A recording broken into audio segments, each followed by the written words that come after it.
KMC ಸಂಸ್ಥಾಪನಾ ದಿನಾಚರಣೆ ಹಾಗೂ ಕೆಎಂಸಿಆರ್ಐ ಮರುನಾಮಕರಣ ಸಮಾರಂಭ. ಕೆಎಂಸಿ ಸಂಸ್ಥೆಯು ಉತ್ತರ ಕರ್ನಾಟಕದ ಕಾಮಧೇನು. ಸಚಿವರಾದ ಡಾಕ್ಟರ್ ಶರಣ ಪ್ರಕಾಶ್ ಪಾಟೀಲ್ ಹೇಳಿಕೆ. ಹುಬ್ಬಳ್ಳಿಯಲ್ಲಿ ಕೆಎಂಸಿ ಸಂಸ್ಥೆಯ ಜನರಿಗೆ ಉತ್ತಮ ಆರೋಗ್ಯ ಸೇವೆಯನ್ನು ನೀಡುತ್ತಿದೆ. ಈ ಸಂಸ್ಥೆಯು ಉತ್ತರ ಕರ್ನಾಟಕದ ಕಾಮಧೇನು ಕಲ್ಪವೃಕ್ಷವಾಗಿದೆ ಎಂದು ವೈದ್ಯಕೀಯ ಶಿಕ್ಷಣ ಮತ್ತು ಕೌಶಲ್ಯ ಅಭಿವೃದ್ಧಿ, ಉದ್ಯಮಶೀಲತೆ ಮತ್ತು ಜೀವನೋಪಾಯ ಹಾಗೂ ರಾಯಚೂರು ಜಿಲ್ಲಾ ಉಸ್ತುವಾರಿ ಸಚಿವರಾದ ಡಾಕ್ಟರ್ ಶರಣ ಪ್ರಕಾಶ್ ಪಾಟೀಲ್ ಹೇಳಿದರು. ಕೆಎಂಸಿಆರ್ಐ ಸಭಾಂಗಣದಲ್ಲಿ ಕೆಎಂಸಿ ಸಂಸ್ಥಾಪನಾ ದಿನಾಚರಣೆ ಹಾಗೂ ಕೆಎಂಸಿಆರ್ಐ ಮರುನಾಮಕರಣ ಸಮಾರಂಭವನ್ನು ದೀಪ ಬೆಳಗಿಸುವ ಮೂಲಕ ಉದ್ಘಾಟಿಸಿ ಅವರು ಮಾತನಾಡಿದರು. ಅಂದಿನ ಮುಖ್ಯಮಂತ್ರಿ ಎಸ್ ನಿಜಲಿಂಗಪ್ಪ ಅವರು ಸಂಸ್ಥೆ ಸ್ಥಾಪನೆಗೆ ಅಡಿಗಲ್ಲು ಹಾಕಿದರು. ಇದು ಬಹಳ ದೊಡ್ಡ ಪ್ರಮಾಣದಲ್ಲಿ ಬೆಳೆದಿದೆ. ಎಲ್ಲ ವೈದ್ಯರು ಹಾಗೂ ಸಿಬ್ಬಂದಿ ಉತ್ತಮ ಸೇವೆ ಸಲ್ಲಿಸುತ್ತಿದ್ದಾರೆ. ಹಲವಾರು ಸೌಲಭ್ಯಗಳನ್ನು ಒದಗಿಸುವಂತೆ ನಿರ್ದೇಶಕರು ಮನವಿ ಮಾಡಿದ್ದಾರೆ. ಅಲ್ಲದೆ institute of Indira Gandhi child health robotic speciality ಪ್ರಾದೇಶಿಕ ಕ್ಯಾನ್ಸರ್ ಸೆಂಟರ್ ಸ್ಥಾಪನೆ ಮಾಡಲು ಪ್ರಸ್ತಾವನೆ ಸಲ್ಲಿಸಿದ್ದಾರೆ. ಪಕ್ಷಭೇದ ಮರೆತು ಸಾರ್ವಜನಿಕರ ಹಿತದೃಷ್ಟಿಯಿಂದ ಸಂಸ್ಥೆ ಬೆಳೆಸಲು ಶ್ರಮಿಸಬೇಕಾಗಿದೆ. ರಾಜ್ಯದ ಪ್ರತಿಭಾವಂತ ಹಾಗೂ ಗ್ರಾಮೀಣ ಭಾಗದ ಯುವಕರಿಗೆ ವೈದ್ಯಕೀಯ ಅಧ್ಯಯನ ನಡೆಸಲು ಅವಕಾಶ ಕಲ್ಪಿಸಬೇಕಾಗಿದೆ. ಸುಮಾರು 71 ಮೆಡಿಕಲ್ ಕಾಲೇಜುಗಳು ರಾಜ್ಯದಲ್ಲಿವೆ. ಸರ್ಕಾರಿ ಸೂಪರ್ ಸ್ಪೆಷಾಲಿಟಿ ಆಸ್ಪತ್ರೆ ತೆರೆಯಲಾಗುವುದು. ಇದರಿಂದ ಸಾಮಾನ್ಯ ಜನರಿಗೆ ಅನುಕೂಲವಾಗಲಿದೆ. ಕಡಿಮೆ ಖರ್ಚಿನಲ್ಲಿ ಜನರಿಗೆ ಉತ್ತಮ ಆರೋಗ್ಯ ಸೇವೆ ನೀಡುವ ಗುರಿಯನ್ನು ಹೊಂದಲಾಗಿದೆ. ಸಂಸ್ಥೆಯ ಬೇಡಿಕೆಗಳನ್ನು ಪೂರೈಸಲು ಪ್ರಾಮಾಣಿಕ ಪ್ರಯತ್ನ ಮಾಡುತ್ತೇನೆ. ಸಂಸ್ಥೆಯ ಏಳಿಗೆಗೆ ಎಲ್ಲರ ಸಹಕಾರ ಅವಶ್ಯಕ ಎಂದು ಅವರು ತಿಳಿಸಿದರು.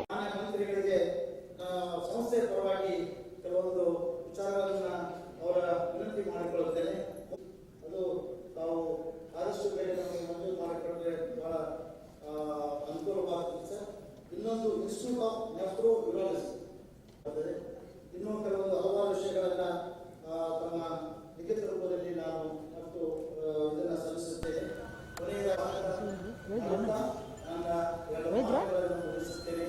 ಜೈ ಹಿಂದ್, ಜೈ ಕರ್ನಾಟಕ, ಜೈ. Thank you, beloved Director Sir, for an enlightening speech. It's a moment of great pride and honor for all of us, Sir KMCRI, Shri Ramesh Kalsar, to kindly come forward on the stage and do the felicitation program.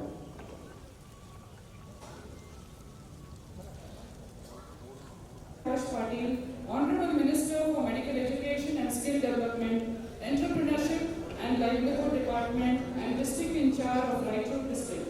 Sir, please occupy the chair.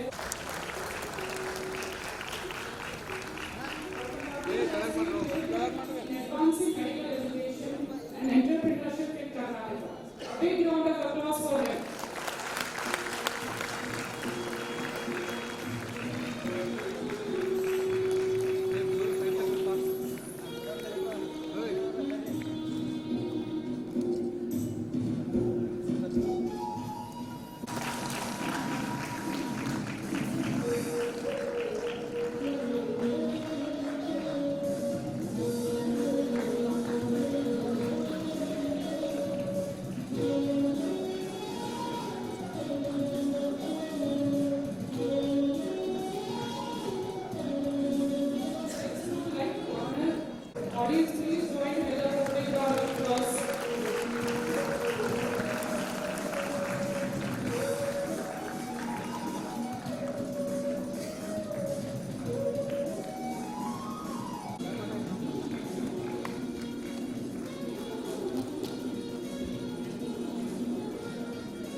Continue the recording action.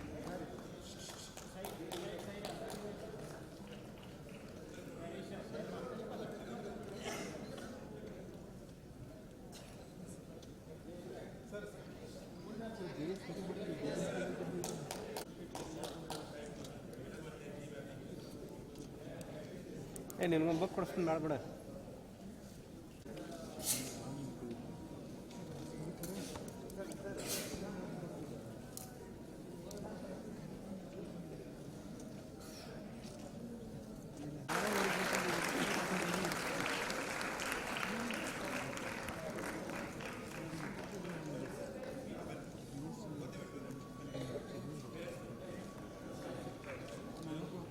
I would now request Dr. Arpit, who has obtained NEET PGAR 36 to please come forward and be ready for the recitation. Dr. Parents also please come forward.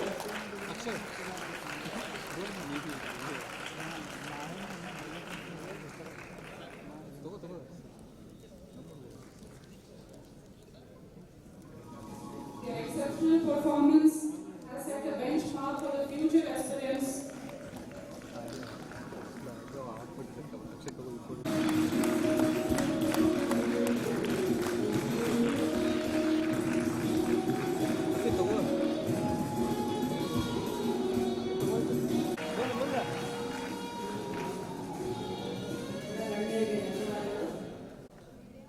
ಮತ್ತು ಹಿರಿಯರು ಶಾಸಕರು ಆಗಿರ್ತಕ್ಕಂಥ NH ಕೋಂಡ್ರೆಡ್ಡಿ ಅವರೇ ಮತ್ತು ಇನ್ನೊಬ್ಬ ಶಾಸಕರು ಮತ್ತು ಆತ್ಮೀಯರಾಗಿರ್ತಕ್ಕಂಥ doctor Chandru ಲಂಬಾಣಿಯವರೇ ಮತ್ತು ಹಿರಿಯರಾಗಿರ್ತಕ್ಕಂಥ ಮಾಜಿ ಸಂಸದರಾಗಿರ್ತಕ್ಕಂಥ IG ಸನದಿ ಸಾಹೇಬರು, ವೇದಿಕೆ ಮೇಲೆ ಆಸೀನರಾಗಿರ್ತಕ್ಕಂಥ ಸಾಕ್ಷಿ ಸನದಿಯವರೇ ಮತ್ತು ಅನೇಕ ಆತ್ಮೀಯ ಗೆಳೆಯರಾಗಿರ್ತಕ್ಕಂಥ ಅನಿಲ್ ಪಾಟೀಲ್ ಅವರೇ ಮತ್ತು ಡೈರೆಕ್ಟರ್ ಆಗಿರ್ತಕ್ಕಂಥ ಅಮರ್ ಅವರೇ ಮತ್ತು ಈ ಒಂದು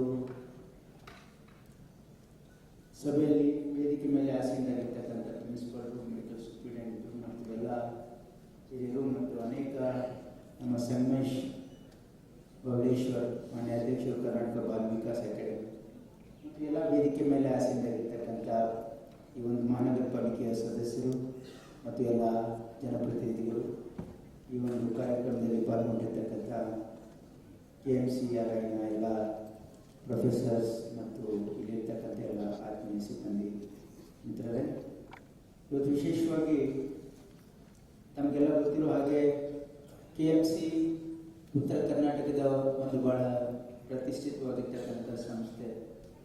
ಭಾಳ ಸೂಕ್ತವಾಗಿ ಹೇಳಿದ್ರೆ ಏನಂದರೆ ಇದು ಉತ್ತರ ಕರ್ನಾಟಕದ ಕಾಮಧೇನು ಕಲ್ಪವೃಕ್ಷ ಅಂತಕ್ಕಂಥ ರೀತಿಯಲ್ಲಿ ಈ ಸಂಸ್ಥೆ ಕಾರ್ಯನಿರ್ವಹಿಸ್ತಾ ಇದೆ ಮತ್ತು ಇಲ್ಲಿ ಎಲ್ಲ ಗುಣಮಟ್ಟದ ಸವಲತ್ತನ್ನು ಹೊಂದಿರತಕ್ಕಂಥ ಒಂದು ಸಂಸ್ಥೆಯಾಗಿದೆ. ಇಲ್ಲಿ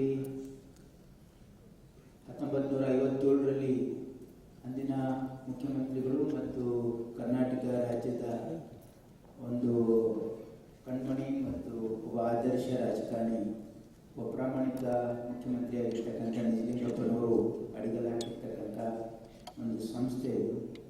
ಹಾಗಾಗಿ ಸುಮಾರು 68-69 ವರ್ಷಗಳಿಂದ ಬೆಳ್ಕೊಂಡು ಬಂದಿದೆ ಮತ್ತು ಅನೇಕ ಜನ ಇದಕ್ಕೆ ಸಹಾಯ ಸಹಕಾರ ಮತ್ತು ಅವರ ಬೆಂಬಲದಿಂದ ಇದು ಭಾಳ ದೊಡ್ಡ ಪ್ರಮಾಣದಲ್ಲಿ ಇವತ್ತು ಈ ಸಂಸ್ಥೆ ಬೆಳೆದಿದೆ. ಈ ಭಾಗದಲ್ಲಿ ಸಂಪೂರ್ಣ ಉತ್ತರ ಕರ್ನಾಟಕದಲ್ಲಿ ಭಾಳ ಒಂದು ಒಳ್ಳೆಯ ಸೇವೆಯನ್ನು ಇಲ್ಲಿ ಸಲ್ಲಿಸ್ತಾ ಇದ್ದೀರಿ. ಇಲ್ಲಿರ್ತಕ್ಕಂಥ ಎಲ್ಲ ಡಾಕ್ಟರ್ಸ್ಗೆ ಮತ್ತು ಎಲ್ಲ ಸಿಬ್ಬಂದಿಗೆ ನಾನು ಅಭಿನಂದನೆಯನ್ನು ಸಲ್ಲಿಸ್ತೀನಿ. ಯಾಕಂದರೆ ಈ ಕೋವಿಡ್ ಸಂದರ್ಭದಲ್ಲೂ ಕೂಡ ಭಾಳ ಒಳ್ಳೆಯ ಉತ್ತಮವಾಗಿರ್ತಕ್ಕಂಥ ಕೆಲಸ KMC ಮಾಡಿದೆ ಅಂತಕ್ಕಂಥದ್ದು ಎಲ್ಲರ ಅಭಿಪ್ರಾಯ ಕೂಡ ಆಗಿದೆ. ಇವತ್ತು ವಿಶೇಷವಾಗಿ ಸಂಸ್ಥಾಪನಾ ದಿನಾಚರಣೆ ಮತ್ತು ಮರುನಾಮೀಕರಣ ಅಂತಂದರೆ ನೀವು ಹೇಳಿದಾಗೆ KMC ಅಂತಲೇ ಈ ಎಲ್ಲರೂ KMC ಅಂತಲೇ ಇದನ್ನು ಕರೆಯೋದ್ರಿಂದ KMC ರೀ ಅಂತ ಹೇಳ್ತಾ ಇದ್ದಾರೆ ನಮ್ಮ ಡೈರೆಕ್ಟ್ರು. ಹಾಗಾಗಿ ಈ ಒಂದು ಸಂಸ್ಥೆಗೆ ಮರುನಾಮೀಕರಣ ಮಾಡ್ತಕ್ಕಂಥ ಅವಶ್ಯಕತೆ ಇರಲಿಲ್ಲ, ಆದರೆ ಇದು ರಿಕ್ವೈರ್ಡ್ ಇದೆ ಲೀಗಲಿ. ಯಾಕಂದರೆ ಇದಕ್ಕೆ ನಾವು ATGಯಲ್ಲಿ ಮತ್ತು ಇದಕ್ಕೆ ಸ್ವಲ್ಪ ಕೆಲವು ಕನ್ಸೆಷನ್ಸ್ ಬೇಕಾಗುತ್ತೆ. ರಿಸರ್ಚ್ ಇನ್ಸ್ಟಿಟ್ಯೂಟ್ ಅಂತ ಇದಕ್ಕೆ ಜೋಡಿಸೋ ಅವಶ್ಯಕತೆ ಇರೋದ್ರಿಂದ ಇದನ್ನು ಮಾಡಿದ್ದಾರೆ. ಮತ್ತು ಇಲ್ಲಿ ಎಲ್ಲ ನಮ್ಮ PMSSY ಆಸ್ಪತ್ರೆ ಆಗಿರ್ಬೋದು, ಮತ್ತು ಎಲ್ಲ ಸೂಪರ್ ಸ್ಪೆಷಾಲಿಟಿ ಫೆಸಿಲಿಟಿ ಆಗಿರ್ಬೋದು, ಮತ್ತು ಇಲ್ಲಿ ವಿಶೇಷವಾಗಿ ಕಾರ್ಡಿಯಾಲಜಿ ಒಂದು ವ್ಯವಸ್ಥೆ ಆಗಿರ್ಬೋದು ಇಲ್ಲಿ. ಆಮೇಲೆ ಇನ್ನೊಂದು ಹುಬ್ಬಳ್ಳಿಯಲ್ಲಿನೇ ನಾವು ಜಯದೇವ ಇನ್ಸ್ಟಿಟ್ಯೂಟ್ ಒಂದು ಬ್ರಾಂಚು ಕೂಡ ಮಾಡ್ತಾ ಇದ್ದೀವಿ. ಮತ್ತು ಈಗ ತಾನೇ ಡೈರೆಕ್ಟರ್ ಅವರು ಹೇಳಿದ ಹಾಗೆ ಇನ್ನೂ ಕೆಲವೊಂದು ಸವಲತ್ತುಗಳು ಇಲ್ಲಿ ಬೇಕು ಅಂತಕ್ಕಂಥದ್ದನ್ನು ಅವರು ಪಡಿಸಿದ್ದಾರೆ. ಈಗ ಹಾಗಾಗಿ ಅದು ಖಂಡಿತವಾಗಿ ಬರ್ತಕ್ಕಂಥ ದಿನಗಳಲ್ಲಿ ಈ ಸಂಸ್ಥೆಯ ಆವರಣದಲ್ಲಿ ನೀವು ಏನು ಪೆಟ್ ಸಿಟಿಯನ್ನು ಇಲ್ಲಿ ಇನ್ಸ್ಟಾಲ್ ಮಾಡಬೇಕು ಅಂತ ನೀವು ಮನವಿ ಮಾಡಿದ್ದೀರಿ. ಜೊತೆಗೆ ಇಲ್ಲಿ ರೋಬೋಟಿಕ್ ಸರ್ಜರಿ ಅಳವಡಿಸಬೇಕು ಅಂತಕ್ಕಂಥದ್ದು ತಮ್ಮ ಮನವಿಯಾಗಿದೆ. ಜೊತೆಗೆ ಇಲ್ಲಿ Indira Gandhi institute of child ಹೆಲ್ತಿನ ಒಂದು ಬ್ರಾಂಚನ್ನು ಕೇಳಿದಿರಿ. ಈ ಸಾರಿ ಅದನ್ನು ಕಲಬುರಗಿಗೆ ಮಾಡಿದ್ವಿ. ಈ ವರ್ಷ ಬಜೆಟ್ನಲ್ಲಿ ಕಲಬುರಗಿಯಲ್ಲಿ ಅದನ್ನು ಮಾಡ್ತಾ ಇದ್ದೀವಿ. ಆದರೆ ಖಂಡಿತವಾಗಿ ಇಲ್ಲಿನೂ ಮಾಡ್ತಕ್ಕಂಥ ಅವಶ್ಯಕತೆ ಇದೆ ಅಂತಕ್ಕಂಥದ್ದು ನನ್ನ ಭಾವನೆ. ಜೊತೆಗೆ ಇಲ್ಲಿ ಒಂದು ನಮ್ಮ ಇನ್ಸ್ಟಿಟ್ಯೂಟ್ ಆಫ್ ನೆಫ್ರಾಲಜಿಯ ಬ್ರಾಂಚು ಮಾಡಬೇಕು ಅಂತ ಕೇಳಿದರೆ, ಆದರೆ ಈಗಾಗಲೇ ನಾನು ವಿಚಾರಿಸಿದೆ.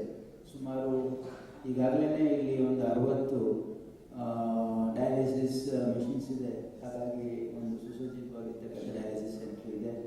ಅದನ್ನು ಮತ್ತು ಇಲ್ಲಿ ನಾನು ವಿಚಾರಿಸಿದೆ, ಇಲ್ಲಿ ಯೂರಾಲಜಿಸ್ಟು ನೆಫ್ರಾಲಜಿಸ್ಟು ಎಲ್ಲ ಇದ್ದಾರೆ, ಸೂಪರ್ ಸ್ಪೆಷಾಲಿಟಿ ಎಲ್ಲ ಸವಲತ್ತುಗಳಿವೆ. ಹಾಗಾಗಿ ಇಲ್ಲಿ ನಾವು ಒಂದು cancer centre, regional cancer centre ಮಾಡಬೇಕು ಅಂತಕ್ಕಂಥದ್ದನ್ನು ಹೇಳಿದರು. ವಿಧಾನಸಭೆಯಲ್ಲೂ ಕೂಡ ಮಹೇಶ್ ಅವರು ಕೂಡ ಹೇಳಿದರು. ಎಲ್ಲ ನಮ್ಮ ಶಾಸಕರು ಪ್ರಸಾದ್ ಅವರು ಒಪ್ಕೊಂಡು ಹೇಳಿದರು. ಇಲ್ಲ ನಿಮ್ಮ ಡಿಮಾಂಡ್ಸ್ ನಮಗೆಲ್ಲ ಗೊತ್ತಿದೆ. ಡೋಂಟ್ ವರಿ, ನಿಮ್ದು ಎಲ್ಲ ಡಿಮಾಂಡ್ಸ್ ಗೊತ್ತಿದೆ. ಯಾಕಂದರೆ ಈಗ ಈ ಇಲಾಖೆಯಲ್ಲಿ ಸುಮಾರು ವರ್ಷಗಳಿಂದ ಕೆಲಸ ಮಾಡ್ತಾ ಇದ್ದೀನಿ. ನಾನು ಹಿಂದೆ 2013ರಿಂದ 2018ರವರೆಗೂ ಕೂಡ ನಾನು ವೈದ್ಯಕೀಯ ಶಿಕ್ಷಣ ಸಚಿವನಾಗಿ ಕೆಲಸ ಮಾಡಿದ್ದೀನಿ. ಹಾಗಾಗಿ ಇಲ್ಲಿನ ಜನರ ಮತ್ತು ಶಾಸಕರ ಒಂದು ಪಲ್ಸ್ ಗೊತ್ತಿದೆ ನನಗೆ. ಯಾಕಂದರೆ ಖಂಡಿತವಾಗಿ ಇಲ್ಲಿ ನಾವು ಇಂಟ್ರ್ಯಾಕ್ಟ್ ಮಾಡುವಾಗ ತಾವು ಅನೇಕ ಬಾರಿ ಶಾಸಕರು ಬಂದು ಇಲ್ಲಿ ಸವಲತ್ತುಗಳನ್ನು ನಾವು ಹೇಗೆ ಇಲ್ಲಿ ಹೆಚ್ಚಿಗೆ ಮಾಡ್ಬೋದು, ಹೆಚ್ಚಿನ ಸವಲತ್ತುಗಳನ್ನು ಕೊಡ್ಬೋದು ಅನ್ನೋದ್ರ ಬಗ್ಗೆ ಅವರು ಸದಾ ಅವರ ಕಾಳಜಿಯನ್ನು ವಹಿಸ್ತಾ ಇರ್ತಾರೆ. ಹಾಗಾಗಿ ಈ ಸಂಸ್ಥೆ ಕಟ್ಟೋದ್ರಲ್ಲಿ ಪಕ್ಷಭೇದ ಮತ್ತು ನಾವು ಸಾರ್ವಜನಿಕ ಹಿತಾಸಕ್ತಿಯಿಂದ ಇದನ್ನು ಬೆಳೆಸ್ತಕ್ಕಂಥ ಅವಶ್ಯಕತೆ ಇದೆ ಅಂತಕ್ಕಂಥದ್ದು ನನ್ನ ಭಾವನೆ. ಯಾಕಂದರೆ ಈ ಒಂದು ಸಂಸ್ಥೆ ನಮ್ಮ ಹಿಂದೆ ಸಚಿವನಾಗಿದ್ದಾಗ ಕೂಡ ನಾವು ಪ್ರಯತ್ನ ಏನು ಮಾಡಿದ್ವಿ ಅಂತಂದರೆ, ಜಿಲ್ಲೆ ಒಂದು ಮೆಡಿಕಲ್ ಕಾಲೇಜನ್ನು ನಾವು ಪ್ರಾರಂಭ ಮಾಡ್ತಕ್ಕಂಥ ಉದ್ದೇಶ 2 ಉದ್ದೇಶ ಇತ್ತು. ಒಂದು, ಪ್ರತಿ ಜಿಲ್ಲೆಗೆ ಒಂದು ಸರ್ಕಾರಿ ಮೆಡಿಕಲ್ ಕಾಲೇಜು ಆದರೆ ಆ ಒಂದು ಜಿಲ್ಲೆಯಲ್ಲಿ ಒಂದು ಟೀಚಿಂಗ್ ಆಸ್ಪತ್ರೆ ಆ ಜಿಲ್ಲೆಯ ಬಡವರಿಗೆ ಅದು ಕಾಮಧೇನು ಆಗ್ತದೆ ಮತ್ತು ಅವರಿಗೆ ಒಳ್ಳೆಯ ಗುಣಮಟ್ಟದ ಚಿಕಿತ್ಸೆ ಸಿಗಲಿಕ್ಕೆ ಸಾಧ್ಯ ಆಗ್ತದೆ ಅಂತಕ್ಕಂಥದ್ದು. 2ನೇದು, ಈ ರಾಜ್ಯದ ಪ್ರತಿಭಾವಂತ ಯುವಕರು, ಈಗ ನಾವು 2 ಯುವಕರಿಗೆ ಸನ್ಮಾನ ಮಾಡಿದ್ವಿ. ಯಾಕಂದರೆ ಅವರು ಒಳ್ಳೆಯ ಒಂದು ಅಂಕಗಳನ್ನು ಪಡೆದಿದ್ದಾರೆ ನೀಟಲ್ಲಿ ಅಂತ ಹೇಳಿ. ಹಾಗಾಗಿ ನಮ್ಮ ರಾಜ್ಯದಲ್ಲಿ ಅನೇಕ